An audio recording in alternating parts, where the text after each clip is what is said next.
Let me tell you something that took me 62 years to learn. 62 years of waking up before dawn. 62 years of counting pennies. 62 years of watching people look right through me like I was made of window glass. Sometimes, the people who are supposed to welcome you into a family are the very ones who want to destroy you. I didn't understand that when I was young.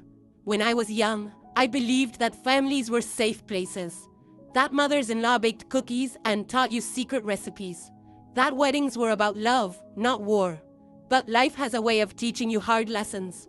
And my teacher came in the form of a 78-year-old woman with pearl white fingernails and a smile that never reached her eyes. Her name was Vivian. And this is the story of how she tried to break me. And how I showed her and everyone in that country club that you should never, ever judge a woman by her shoes. My name is Margaret, but you can call me Maggie. It was Thursday afternoon in October when I met with David. The leaves were just starting to turn here in Ohio. Not the bright, postcard colors you see in movies. The tired, brownish yellow kind that tells you winter is coming and you better get your furnace checked. I was helping my friend Eleanor at a charity bake sale.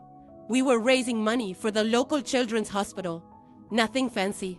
A folding table, a cardboard sign, and a lot of Tupperware containers filled with cookies and brownies and my grandmother's peach jam. I was proud of that jam. It took me 2 days to make 12 jars, peeling the peaches, measuring the sugar just right, standing over a hot stove until my back ached. But that's the thing about me. I don't do things halfway. If I'm going to make jam, I make the best jam. If I'm going to work a cash register, I learn the whole business. If I'm going to love someone, well, you'll see. Anyway, there I was, rearranging the jars for the 10th time, when I heard a commotion behind me. Someone apologizing. Someone laughing. And then I felt it. Hot coffee. All down the back of my favorite blue sweater. I spun around. And there he was. David. He was tall. Not in a movie star way. In a kind, slightly awkward way. His glasses were crooked. His tie had a small stain on it. And he was holding an empty paper cup with both hands, looking at me like he had just run over my dog. "Oh no," he said. "Oh no, oh no, oh no. I am so sorry." I wasn't looking. I was reading the sign about the jam, and I'm so sorry. I looked down at my sweater. The coffee was spreading. A big, brown bloom right between my shoulder blades. I could feel the heat soaking through to my skin. And then I did something that surprised me. I laughed. Not a polite little giggle. A real laugh. The kind that comes from your belly and makes your eyes water. Because honestly, what else was there to do? The sweater was ruined. The morning had been long. And here was this flustered, apologetic man who looked like he wanted the ground to open up and swallow him whole. He stared at me. "You're laughing." "I am," I said. "And you should too. Because this is going to be a great story someday." He blinked. Then his shoulders relaxed. And a small, hesitant smile appeared on his face. "You're not angry?" "Oh, I'm angry," I said. "But I'm also practical. And since I can't unspill the coffee, I might as well find the humor in it." He introduced himself then. David. He had come to the bake sale because his late wife used to love peach jam. He hadn't had it in years. He saw my jars and got distracted. His late wife. Those 2 words told me more than an hour of conversation could have. They told me he was a man who had known loss, who had loved deeply, who was still figuring out how to be alone. I knew something about that. My husband, God rest his soul, passed away 23 years ago. A heart attack. Sudden. Silent. He went to bed one night and never woke up. I raised our 3 children alone after that. Emily, who was 12. Michael, who was 9. And little Sarah, who had just turned 5. I worked 2 jobs for 7 years, sometimes 3. I cashiered during the day. I cleaned offices at night. On weekends, I babysat for neighbors or mended clothes for extra cash. I didn't sleep much in those years, but my children never went hungry. They never wore dirty clothes. And every single night, no matter how tired I was, I read them a bedtime story. That was my promise to myself. They would grow up knowing they were loved, even if their mother had cracks in her hands and a hole in her favorite coat. So when David told me about his wife, I didn't say, "I'm sorry." I said, "Tell me about her." And he did. He told me about her laugh, about how she sang off-key in the shower, about the way she always burned the toast, but refused to buy a new toaster because this one has character. We talked for 2 hours. Long after the bake sale ended, Eleanor packed up the table without me. She just smiled and waved and left me there with the man who had spilled coffee on my sweater. That was the beginning. We dated for 2 years. At our age, dating isn't like it is for young people. There's no drama, no games, no wondering if he'll call. At our age, dating is about companionship, about finding someone who makes the empty hours feel full. Someone who will sit with you in silence, and you don't feel the need to fill it with words. David was that person. We had quiet dinners at small restaurants, the kind with checkered tablecloths and menus written on a chalkboard. He always let me order first. He always reached for the check. And when I tried to pay, he would say, "Maggie, let me, please." Long walks through the park near my house. We would walk until the streetlights came on, talking about our children, our grandchildren, the books we were reading, the shows we were watching. Nothing deep, nothing dramatic. Just two people walking side by side, learning each other's rhythms. Sunday afternoon drives with no destination. David would say, "Which way?" And I would point. Left, right, straight. It didn't matter. We would end up somewhere we had never been, buy ice cream from a roadside stand, and drive home in the comfortable dark. He never pushed. He never demanded. He never once made me feel like I had to be anything other than exactly who I was. And at my age, after raising 3 children alone, after working 2 jobs, after years of being too tired to even think about love, I thought maybe God was finally giving me a reward. The night he proposed, I was making meatloaf. My kitchen is small.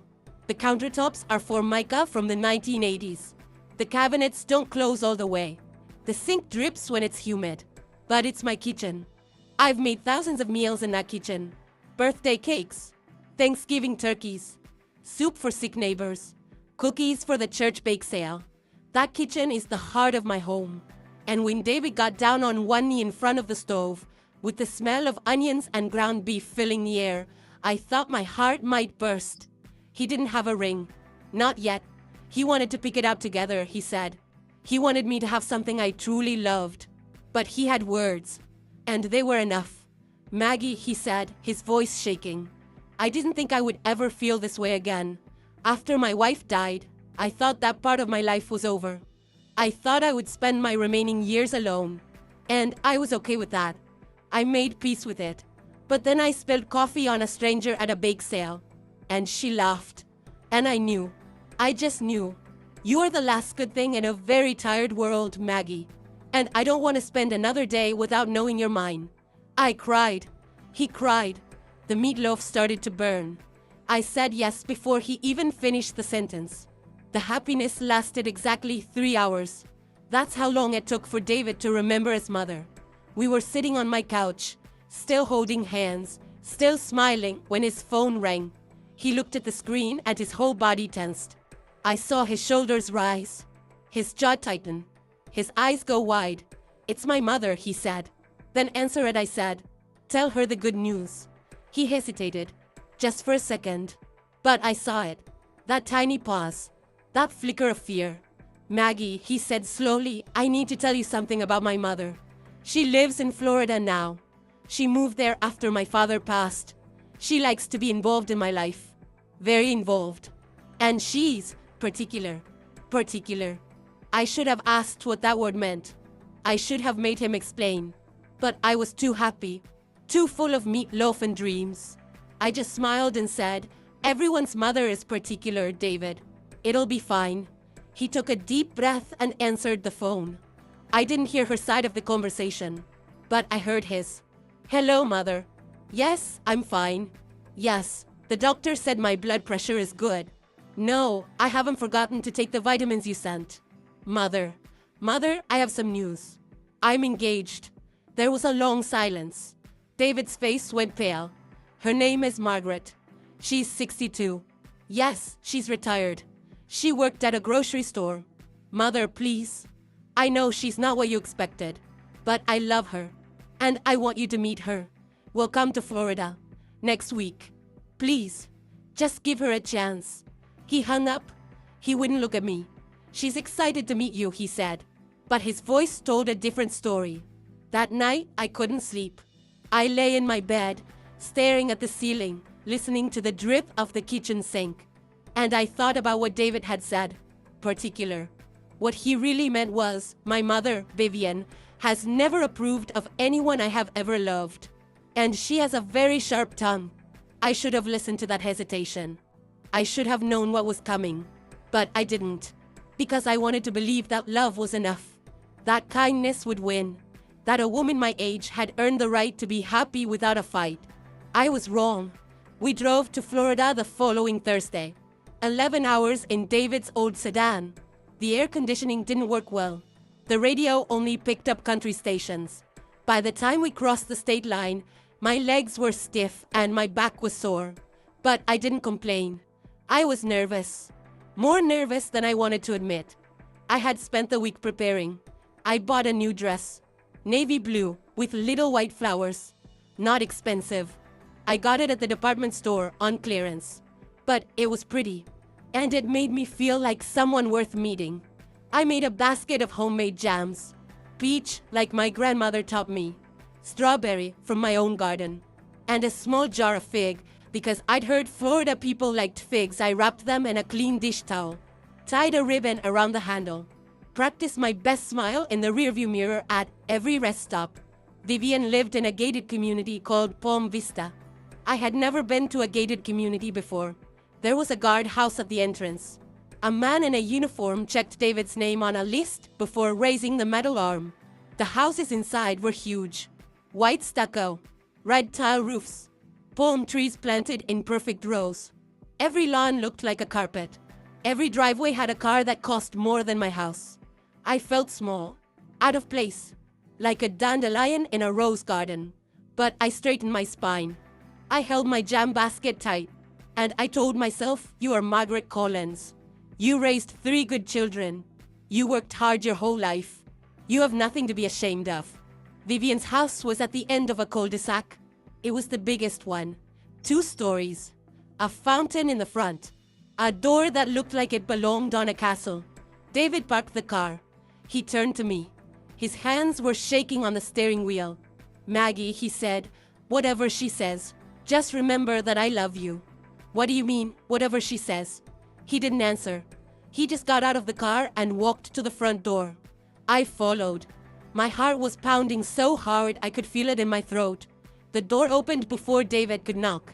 And there she was. Vivian. She was 78 years old, but she looked younger. Her hair was silver white and curled perfectly. Her nails were painted pearl, filed into elegant ovals. She wore cream-colored linen pants and a silk blouse. Diamond studs in her ears. A gold watch on her wrist. She smelled like expensive perfume. The kind they sell in department stores with fancy names I can't pronounce. She looked at me. Not in my eyes. She looked at my shoes. Then my dress. Then the jam basket. She did not say hello. She said, "Oh, you're older than David mentioned." That was the first cut. I felt it like a paper cut on my heart. Small, sharp, deliberate. David stepped forward. "Mother, this is Margaret. Maggie, this is my mother, Vivian." Vivian smiled, but her smile didn't reach her eyes. Her eyes were cold, calculating. They moved over me like a shopper scanning a clearance rack. "Well," she said, stepping aside to let us in, "I suppose you should come inside. We have much to discuss." Her voice was sweet, like tea with too much sugar. But underneath the sweetness, there was something else. Something hard. Something that told me this woman had never been told no in her entire life. And ladies, if you have ever met a woman like Vivian, you know that she never makes just one cut. She keeps slicing until you bleed. The first night was the worst. Vivian had prepared a dinner that was clearly meant to impress and intimidate. A roasted chicken with herbs. Mashed potatoes so smooth they must have been pushed through a sieve. Green beans with slivered almonds. A salad with tiny tomatoes I couldn't name. The table was set with real china, real silver, cloth napkins folded into fans. I sat where Vivian pointed, at the end of the table, far away from David, close to the kitchen. She served the food herself. She didn't ask if I wanted help. She just put a plate in front of me and moved on. "So, Margaret," she said, sitting down at the head of the table. "David tells me you're retired." "Yes, ma'am," I said. "I worked at Martin's Grocery for 35 years. I was a cashier." She put down her fork. She looked at David, then back at me. "A cashier?" "Yes, ma'am." "How? Practical." That word, practical. She said it like it was a disease. Something you caught from being around poor people. I felt my face get warm, but I kept my voice steady. "It was honest work," I said. "And it put food on my table, clothes on my children's backs. I'm proud of it." Vivian smiled, that thin, tight smile. "Of course you are, dear." The rest of the dinner was more of the same. She asked about my education. I told her I graduated high school but never went to college. She asked about my home. I told her I lived in a small house with a leaky roof. She asked about my hobbies. I told her I liked to garden and read and make jam. Every answer I gave made her smile wider. Not because she was happy, because she was collecting ammunition. After dinner, she showed me to the guest room. It was at the back of the house, next to the laundry room. The smallest room, the coldest room. "The maid usually stays here," Vivian said, "but she's on vacation. I'm sure you'll be comfortable. The maid usually stays here." I closed the door and sat on the edge of the bed. The sheets were stiff. The pillow was flat. The window faced a brick wall. I looked at my reflection in the dark window. An old woman in a navy blue dress, holding a basket of jam that nobody wanted. And for the first time since David proposed, I felt a cold, not a fear in my stomach. What am I doing here? I thought. What am I getting myself into? But I pushed the fear down. I told myself Vivian was just protective of her son, that she would warm up, that I just needed to be patient and kind and prove myself. I was wrong about that too. The next 3 days were a slow, steady torture. Vivian never yelled, never called me a name, never did anything that David could point to and say, "That was cruel." She was too smart for that. Instead, she did what bullies like her always do. She used nice words to say mean things. She smiled while she stabbed. She made sure that anyone listening would think she was being helpful, not hateful. The first morning, I came downstairs at 7 a.m. Habit from years of opening the grocery store. Vivian was already in the kitchen, drinking tea from a delicate cup. She looked up when I walked in. "Oh, Margaret, you're up early. I would have thought you'd sleep in. You must be so tired from the drive. At your age, travel can be so exhausting." At your age. She was 5 years older than me. I poured myself a cup of coffee. "I've always been an early riser," I said. "Habit." "Of course," she said. "From the grocery store. You had to be there early to stock the shelves, I suppose." "I did many things at the store," I said. "Not just cashiering. I balanced the books for the owner for 15 years. Managed inventory. Negotiated with vendors." Vivian raised one perfectly shaped eyebrow. "Really? How unexpected." Unexpected. Like she was surprised a woman like me could do anything more than count change. That was the pattern. Every conversation, she found a way to remind me that I was beneath her, that I didn't belong, that I was a charity case her son had picked up off the street. At lunch, she asked about my children. "Emily is a nurse," I said. "She works in the emergency room. Michael drives a delivery truck for a furniture company. And Sarah is a teacher. 2nd grade. Admirable," Vivian said. "For them." Of course, David's children are both professionals. His son is a surgeon. His daughter is a partner at a law firm. She let that hang in the air. The comparison. The judgment. I said nothing. I just ate my salad. That afternoon, she looked at my hands. I was helping her dry the dishes. My hands were wet. The veins were visible. The skin was thin. The scar from the can opener was white and raised. My goodness, Margaret, she said.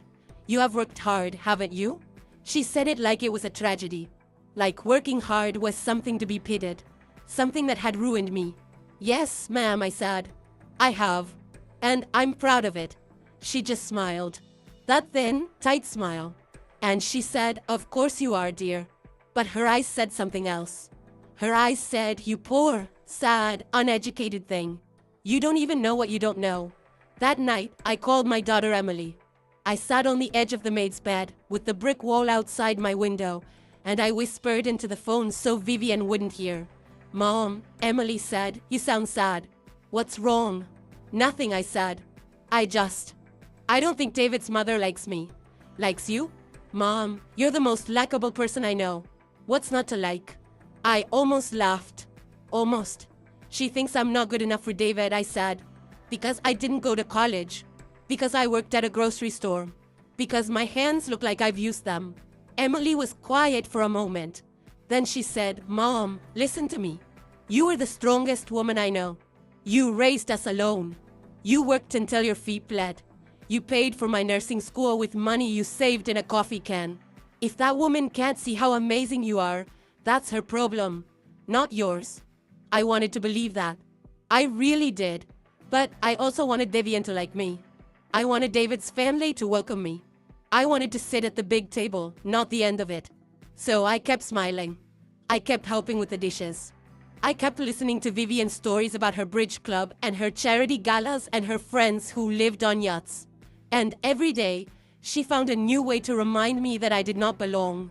When we returned to Ohio, David and I started planning the wedding. I wanted something small, intimate. Our backyard with string lights and folding chairs. A potluck dinner. Our children and grandchildren. A few close friends. I could see it so clearly. The sun setting over my garden. The smell of grilled chicken and fresh bread. Laughter. Music. Love. But Vivian had other ideas. She called David every day. Sometimes twice. She said a backyard wedding was embarrassing. She said a woman of her social standing could not have her only son get married in a backyard like a common barbecue. She said she would be humiliated in front of her friends. That people would talk. That she had a reputation to maintain. David tried to stand up to her. I could hear him on the phone, his voice getting tighter and tighter. Mother, it's what Maggie wants. It's our wedding, not yours. But Vivian had a weapon that David couldn't fight. Guilt. Your father would be so disappointed, she would say. He worked so hard to give us a good name. And you want to throw it away for a woman who doesn't understand our world. Your father would be so disappointed. Those words cut David deeper than anything else. His father had been gone for 10 years. But David still carried his memory like a sacred weight. And Vivian knew exactly how to use it. So he gave in. The wedding was moved to a country club. A place called the Grand Victoria. Chandeliers, marble floors, a ballroom that could seat 200 people. Vivian hired a wedding planner, a woman named Patricia who spoke to me like I was a difficult child. Now, Margaret, Patricia would say, the color scheme is ivory and gold. Do you understand? Ivory, not white, not cream. Ivory. Can you remember that? I could remember that. I wasn't stupid. But Vivian had told Patricia that I was simple and needed things explained carefully. Vivian ordered flowers that cost more than my first car. Centerpieces so tall you couldn't see the person across the table. Bouquets flown in from South America. She chose the menu without asking me. Filet mignon and lobster tails. A 5-tier cake with gold leaf. Champagne that cost $200 a bottle. When I tried to speak up, to suggest that maybe we could have one dish that my grandchildren would actually eat, like macaroni and cheese, Vivian looked at me with those cold eyes. Margaret, you don't understand these things. Let me handle it. You just focus on whatever it is you do. Whatever it is you do. Like my life was so insignificant that it didn't even deserve a name. David told me to let it go. It's just her way, he said. She means well. But she did not mean well. She meant to erase me. She meant to make sure that everyone at that wedding knew that I was the charity case, the uneducated housewife who got lucky. And 3 weeks before the wedding, she said the words that changed everything. It was a Tuesday afternoon. Vivian had flown up from Florida for the tasting. She had invited the caterer, the florist, and 3 of her friends, women with big diamonds and small souls. I was sitting at the end of the table. Again, like a decoration nobody asked for. Vivian was explaining the seating chart. She had a large board with names written on little cards. She moved them around like she was playing a game. This table is for David's colleagues, she said, pointing. Doctors, lawyers, a state senator, very important people. She moved to another table. This is for my friends, the Hendersons, the Whitmores, Judge Campbell and his wife. Then she looked at me. She tilted her head, and she said, loud enough for everyone to hear, and Margaret, we'll put your people at the back, near the kitchen. That will be more comfortable for them, don't you think? My people. She meant my family. My daughter Emily, the nurse. My son Michael, the delivery truck driver. My daughter Sarah, the second-grade teacher. My best friend Eleanor, who cleans houses for a living. She wanted them near the kitchen, like servants. I felt my face get hot. My hands started to shake under the table. I looked at David. He was staring at his plate. His jaw was tight, but he didn't say anything. He never said anything. Vivian, I said, my voice quiet, my family is just as important as yours. She waved her hand like she was shooing away a fly. Of course they are, dear. That's why I want them to be comfortable. The kitchen is very convenient. They can get more food easily. Her friends giggled. The caterer looked at his shoes. And then Vivian leaned in. She patted my hand again. The same condescending pat she always gave me. Oh, don't look so hurt, Margaret. You have to understand. You're just an uneducated housewife. You don't know how these things work. Let the people with experience handle it. Those words, just an uneducated housewife, they hung in the air like smoke, like poison, like a slap that left no mark but stung just the same. Her friends giggled again. David said nothing, and I smiled. I smiled because in that moment, something inside me shifted. Something snapped into place. I realized that Vivian would never accept me, never respect me, never see me as anything more than the cashier who got lucky. And I realized that I didn't need her to, because Vivian had no idea who I really was. Let me tell you what Vivian didn't know. When I worked at Martin's Grocery, I wasn't just a cashier. I was the person Mr. Henderson trusted with his entire business. He was an old man when I started. His wife had died. His children lived across the country. The store was his life, but he was losing control. Numbers didn't add up. Vendors were overcharging. Employees were stealing. I noticed things, because that's what I do. I notice. I noticed that the delivery from the produce company was always $20 more than it should be. I noticed that the night shift manager drove a new truck he couldn't afford. I noticed that the safe was short every Friday. I didn't say anything at first. It wasn't my place. I was just a cashier. But one day, Mr. Henderson came to my register. He looked tired, defeated. He said, Maggie, I don't know how much longer I can do this. The store is losing money. I might have to close. I looked at him. This kind, tired man who had given me a job when I was a young widow with 3 hungry children. And I said, Mr. Henderson, let me help you. For the next 15 years, I balanced his books. I tracked every penny. I caught the embezzlement scheme the night shift manager had been stealing for years. I renegotiated every vendor contract. I streamlined the inventory. I saved that store from bankruptcy. When I retired, Mr. Henderson gave me a letter. I keep it in my dresser drawer, wrapped in a plastic bag to keep it safe. In that letter, he wrote, Maggie, you have the sharpest financial mind I have ever met. You could have run any business in the city. You could have been a CEO. I am forever grateful for your friendship and your brilliance. But that's not all. My grandmother, the one who taught me to make peach jam, she was a seamstress for wealthy families. She worked 60 hours a week, bent over a sewing machine, her fingers bleeding from the needles. She saved every extra penny, every dollar, every dime. She put it in a coffee can in her closet. And every month, she walked to the bank and deposited it. She didn't have a formal education. She didn't understand compound interest or stock markets. But she understood one thing: small amounts over time become big amounts. When she died, she left me that money. It wasn't much, she said. Just a little nest egg. $30,000. I didn't touch it. I let it sit.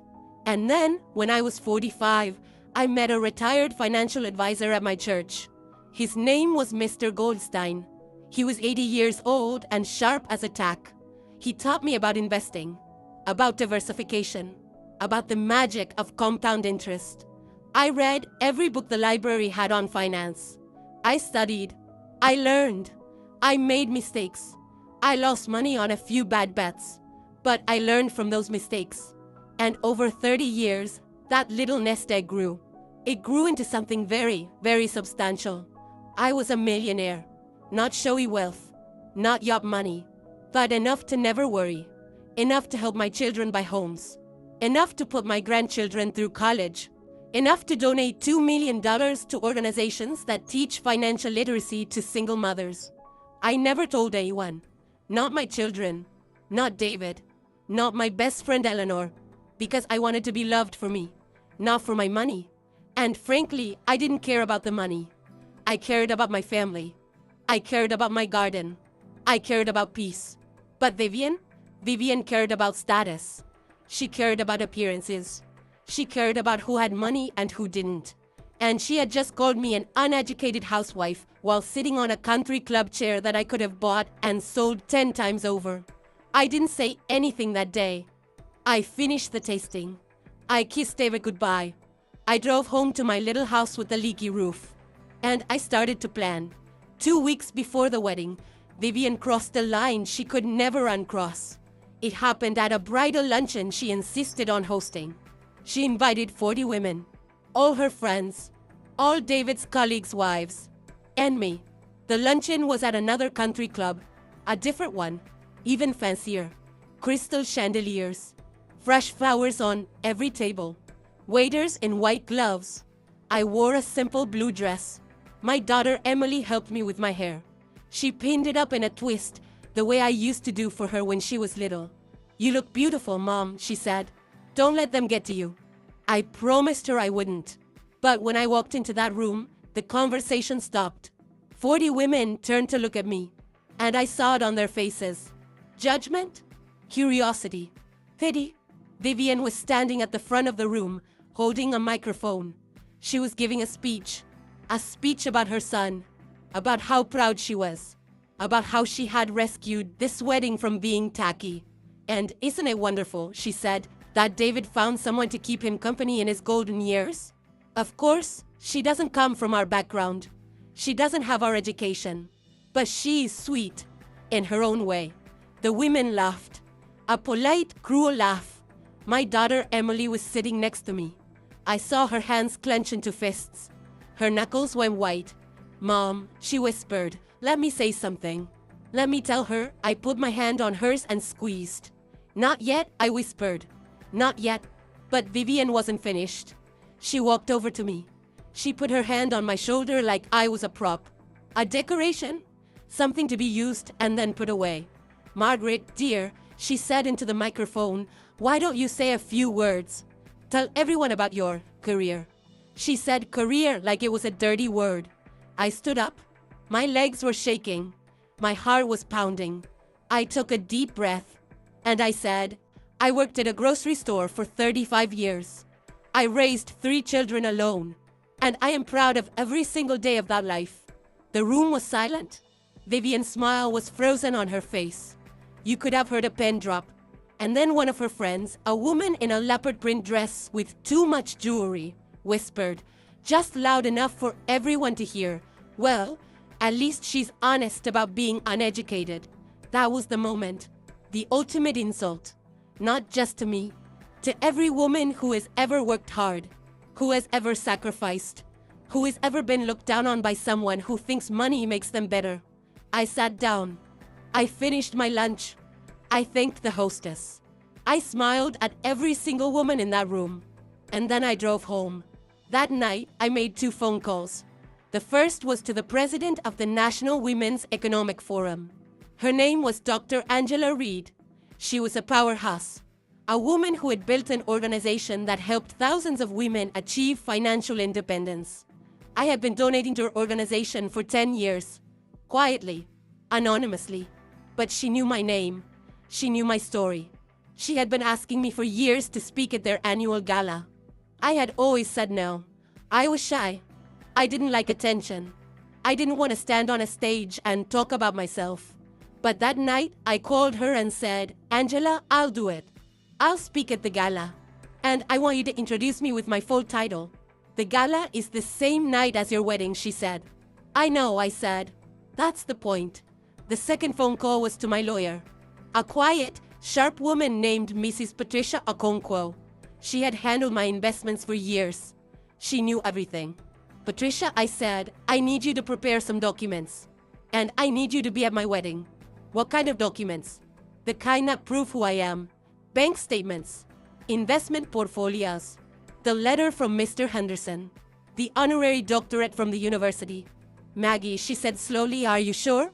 Once this information is out, you can't put it back in the box. I'm sure, I said. Vivian wanted to humiliate me in front of her world. So I'm going to let her. Right up until the moment I show the whole world who I really am. The wedding day arrived. It was beautiful. I'll give Vivian that.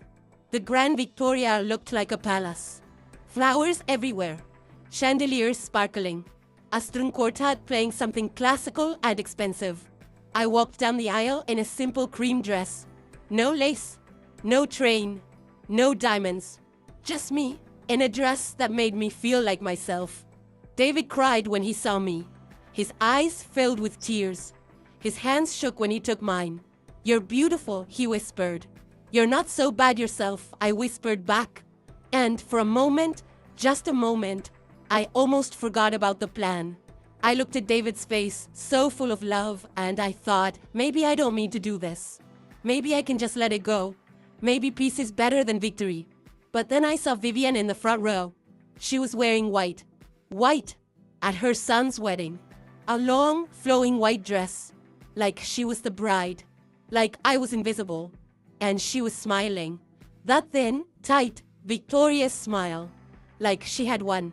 Like she had broken me, and I had never even fought back. Something hardened in my chest. The ceremony was lovely. We said our vows. We exchanged rings. We kissed. The officiant announced us as husband and wife. Everyone applauded. Then the officiant said, ladies and gentlemen, please join us in the grand ballroom for the reception. People started to stand, to gather their things, to move toward the ballroom. But Vivian stood up first. She clinked her glass with a spoon. The sound echoed through the chapel. Before we begin, she said, I would like to make a toast to my son, David, and to his new wife. She may not be what we expected, but she is family now. Such as it is. Such as it is. The room went quiet. People looked at their plates. David looked at the floor. I saw Emily's face turn red with anger. And I stood up. I walked to the microphone. My heels clicked on the marble floor. Click, click, click. Every step echoed. I smiled at Vivian. A real smile. The kind that reaches your eyes. Thank you, Vivian, I said. That was lovely. Now, if you'll all excuse me, I have a surprise. I need to leave for just a moment. But don't worry. I'll be back. And I'm bringing a friend. Vivian's smile faltered. David looked confused. The guests murmured to each other. I walked out the door, into the cool evening air. And there, waiting for me in the parking lot, was Dr. Angela Reed.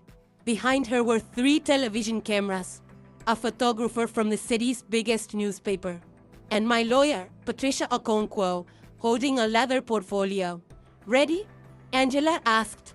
I took a deep breath. Ready. 20 minutes later, I returned to the ballroom. But I didn't come alone. Behind me walked Dr. Angela Reed in a sharp navy suit. Behind her, the television cameras, their red lights glowing. Behind them, the photographer, his camera clicking. The ballroom went silent. Every head turned. Every conversation stopped. Vivian's face turned white, then red, then white again. She looked like a fish gasping for air. I walked to the microphone at the front of the room. I tapped it once. The sound boomed through the speakers. "Good evening, everyone," I said. "I apologize for the interruption, but I have been invited to speak at the National Women's Economic Forum Gala tonight. And since we are all dressed up, I thought, why not give my speech here?" I looked directly at Vivian. "Vivian, you don't mind, do you? You did say I could bring a friend." She opened her mouth. No words came out. Before she could recover, Dr. Angela Reed stepped forward. She took the microphone from my hand. Her voice was strong, clear, commanding. "Ladies and gentlemen," she said, "it is my honor to introduce our keynote speaker for this year's gala. She is a woman who has quietly donated over $2 million to financial literacy programs for single mothers.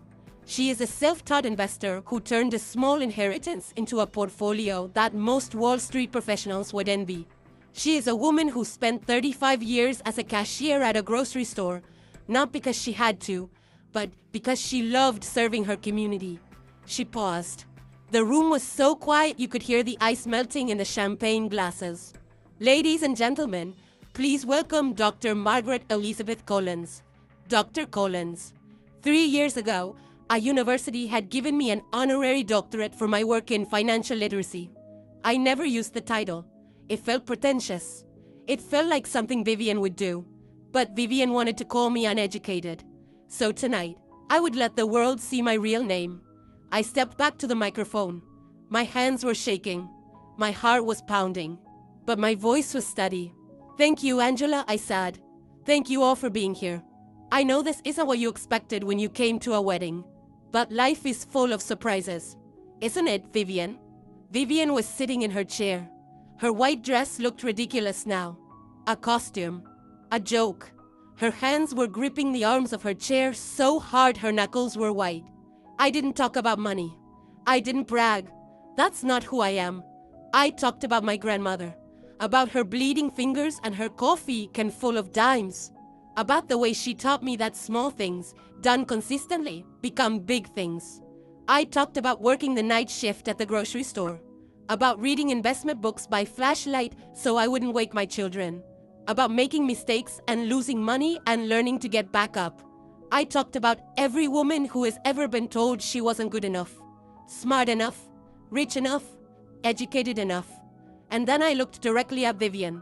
I smiled, and I said, "Some people look at a woman who works hard and calls her uneducated. But let me tell you something. Education isn't a degree on a wall. Education is knowing your worth when someone tries to tell you that you have none. Education is building a life of dignity and then having the class to never look down on anyone else's path." The room exploded in applause. Not polite applause. Real applause. The kind that comes from the heart. People were standing, clapping, cheering. My daughter Emily was crying. David was crying. Even the waiter in the corner was clapping. Vivian stood up. Her face was red. Her mouth was open. She looked like she wanted to scream. But no words came out. Because what could she say? She had spent months calling me an uneducated housewife. She had put my family near the kitchen. She had worn white to my wedding. She had done everything in her power to humiliate me. And in front of everyone she cared about impressing, the truth had come out. I was not just educated. I was extraordinary. And she was just a bully. A sad, insecure, bitter old woman who had been defeated by her own arrogance. She walked out. She didn't say goodbye. She didn't congratulate us. She just walked out of the ballroom, got into her car, and drove away.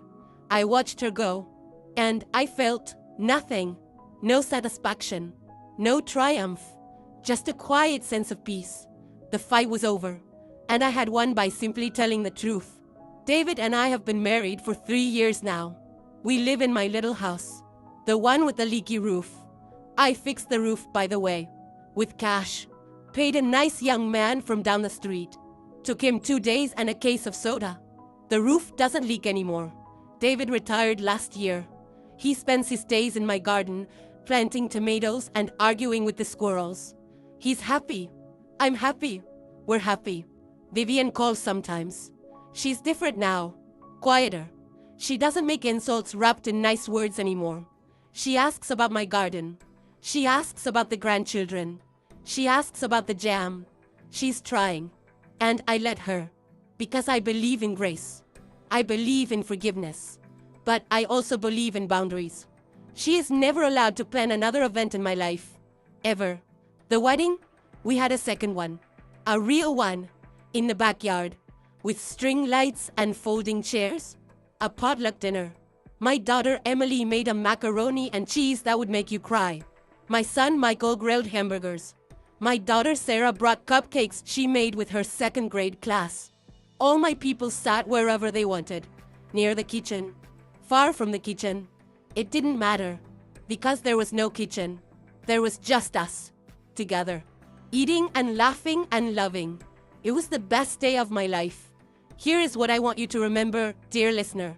You are never too old to be underestimated. And you are never too old to prove them wrong. But here is the real secret. The thing I learned in my 62 years of living. You don't have to prove anything to anyone. Your worth is not determined by a woman like Vivian. Your worth is not determined by your job or your education or the size of your bank account. Your worth is determined by how you love, how you serve, how you get back up every single time someone tries to push you down. I am Margaret Elizabeth Collins. I am a wife, a mother, a grandmother, a former cashier, a self-taught investor, a millionaire, a doctor if we're being fancy. But most of all, I am a woman who knows her worth. And so are you. Never forget that.